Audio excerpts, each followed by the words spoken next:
All right, welcome back. So I'm assuming when you are taking this, when you're watching this video, I'm assuming you have your workbook ready by now.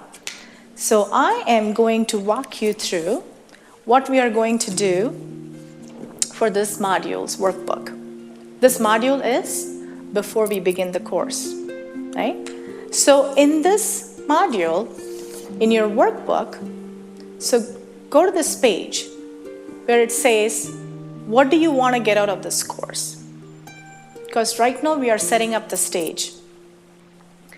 I want you to take some time and write two things, at least two things, that you wanted to get out of this course. It's important that you capture it right now. If you can take two things, that's fine. If there is more, great, but just at least two. Write it on the given lines. When we finish towards the end of all the modules, I will come back to this. We will come back to this. Okay? So make sure you have this ready.